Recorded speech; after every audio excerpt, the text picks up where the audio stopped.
Crime alert, जुर्म के खिलाफ आवाज।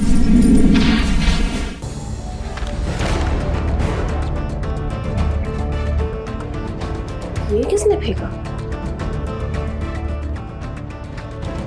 जितना तुम मुझसे मिलना चाह रही हो, मैं तो उससे कई ज्यादा तुमसे मिलने को बेकरार हूँ। अब मेरी इस परेशानी का इलाज तुम्हारे पास है। आज शाम 4 बजे सेंट्रल पार्क में मुझसे आके मिलो। मैं वादा करता हूँ आज की शाम तुम कभी नहीं भूल पाओगी। तुम्हारा नवीन। भगवान, यही दिक्कत है मर्दों की, बहुत जल्दी गलतफहमी पाल लेते हैं। इससे पहले कि नवीन कुछ और सोचे, मुझे उसकी ये गलतफहमी दूर करनी होगी।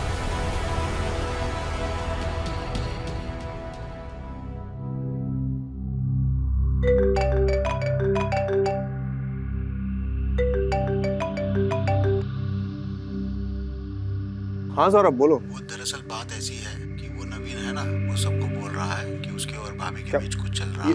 ये तुम क्या बोल रहे हो? ऋषि, अच्छा सुनो, मैं तुम्हें थोड़ी देर में कॉल करता हूँ। वो दरअसल मुझे ना बाहर कुछ सामान लेने जाना है, तो मैं लेकर आती हूँ।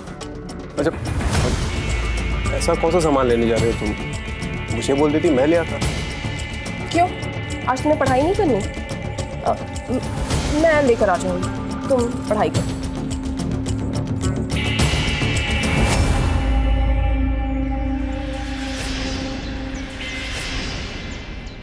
नवीन,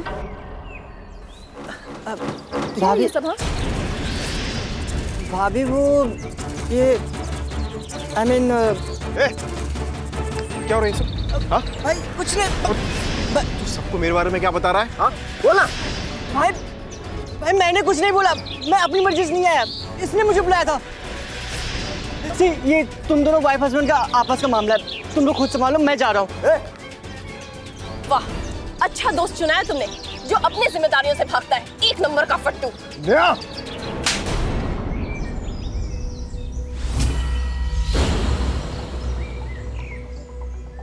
तुम्हारे दोस्त ने मुझे चिट्ठी भेजी थी, इसलिए उसकी गलतफहमी दूर करने के लिए आई थी।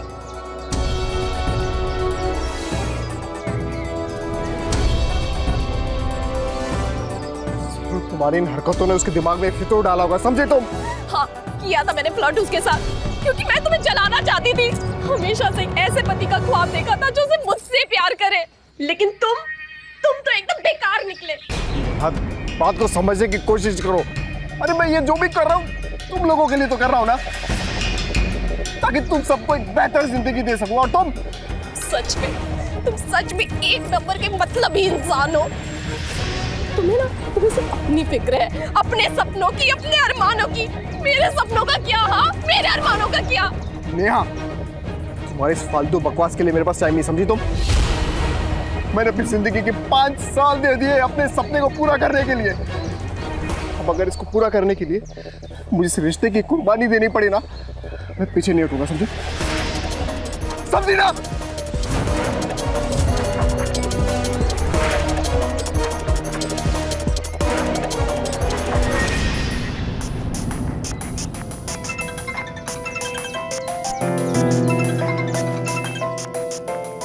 हेलो, तूने ऋषि जीजू को जलाया कि नहीं?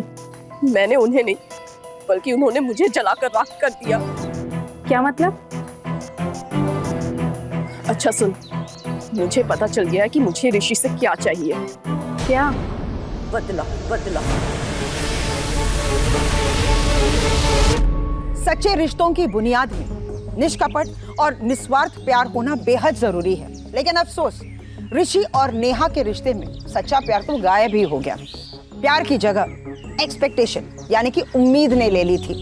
ये दोनों अपने साथियों से यही उम्मीद कर बैठे थे कि वो एक दूसरे के सपनों को समझेंगे, जिसकी वजह से एक दूसरे के सपनों का सम्मान करना ही वो भूल गए। इस वजह से नेहा और ऋषि के रिश्तों का ये कारवां अब एक भयानक अंजाम की तरफ बढ़ चला था। बेटा, कल के एग्जाम की कैसे तैयारी है? अच्छी चल रही है पापा, मुझे पूरी उम्मीद है इस बार मैं पक्का पास हो जाऊंगा।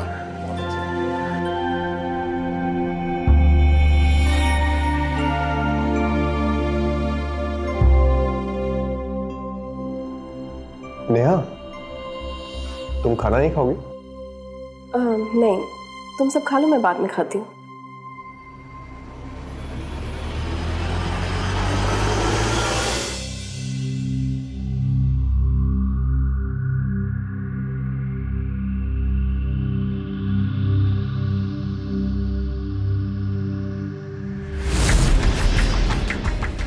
दो बज गए। आज तो मेरा एग्जाम था, ये अलार्म कैसे नहीं बजा? माँ, पापा, माँ, माँ, माँ, पापा, पापा, पापा उठो ना। हाँ, क्या हुआ? दोपहर के 2 बज गए, मेरा एग्जाम था आज। सोते कैसे रह गए अभी तक? पर ऐसे कैसे हो सकता है कि हम में से किसी की भी नींद नहीं खुली? मैंने तो अलार्म भी लगाया था, पता नहीं क्यों नहीं खुली हमारी। भगवान, और ये सब कैसे हुआ? मैं बताती हूँ।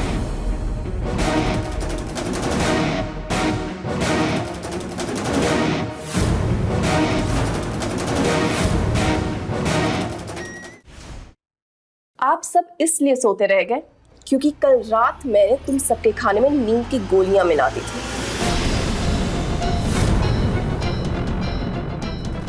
हाँ। लेकिन तुमने ऐसा किया क्यों? क्यों किया? हाँ, कि तुम्हें भी वो दर्द महसूस हो जो हर वक्त हर पल इस घर में मुझे महसूस हो रही है।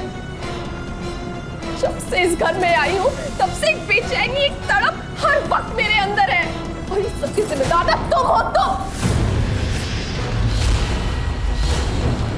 तुम इंसान नहीं, तुम मेरे ख्वाबों की, मेरे अरमानों की एक जिंदा लाश हो, समझे?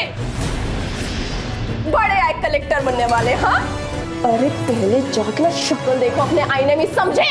बदतमीज औरत।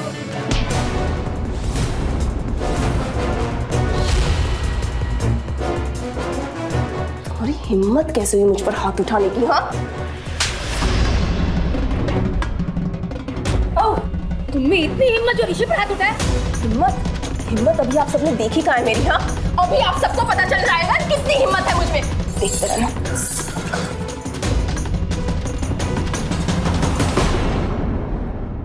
नेहा ने फोन बंद कर रखा है। भगवान, ये लड़की कहाँ गई होगी? कहीं कोई ऊंच नीच न हो गई? हमारी तो नाक ही कट जाएगी। मैं देखता हूँ।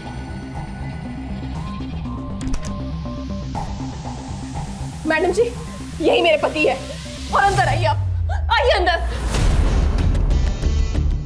मैडम जी, ये है मेरे सास और ससुर, और इन्हीं के कहने पर मेरे पति ने मुझे जानवरों की तरह पीटा। मैंने इसको नहीं मारा। हाँ, हमारी थोड़ी सी बहस हुई थी, लेकिन इसने मुझ पे हाथ उठाया, मैंने इस पे हाथ नहीं उठाया था। मैडम जी, ये आदमी एक नंबर का झूठा है। पहले इसने मुझे बालों से घसीटा और मेरे पीठ में बहुत जोर से लात मारी। लेकिन थाने में तो तुमने कहा था कि इसने गला दबा के जान से मारने की कोशिश की है तुम्हें। हाँ ना मैडम जी, वो भी किया, पर उसके बाद किया इसने। झूठा है आदमी। मैडम जी, जरा इधर आना। हमारा पति और ससुराल वाले सीधे साधे लोग लग रहे हैं। कोई भी कदम उठाने से पहले मेरी एक दरख्वास्त है तुमसे, देखो कुछ ऐसा मत करना कि तुम्हारी वजह से किसी बेगुनाह की जिंदगी बर्बाद हो जाए। और एक बात, इस केस की मैं अच्छे से छानबीन करूंगी। अगर मुझे पता चला कि तुमने इन्हें झूठ बोल के फंसाया है तो मैं तुम्हें भी नहीं छोड़ूंगी।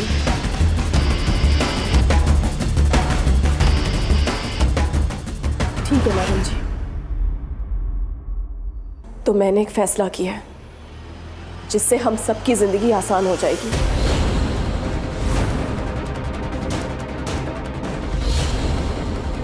क्या फैसला किया तुमने? यही कि अब मैं अपनी जिंदगी तुम्हारे साथ नहीं गुजार सकती। देखो बहू, जज्बाती होकर कोई भी फैसला मत करो, ठंडे दिमाग से सोच समझ कर फैसला करो।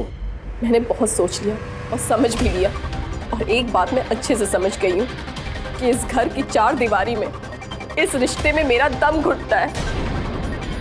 इसलिए मुझे इस आदमी से तलाक चाहिए। क्राइम अलर्ट, जुर्म के खिलाफ आवाज।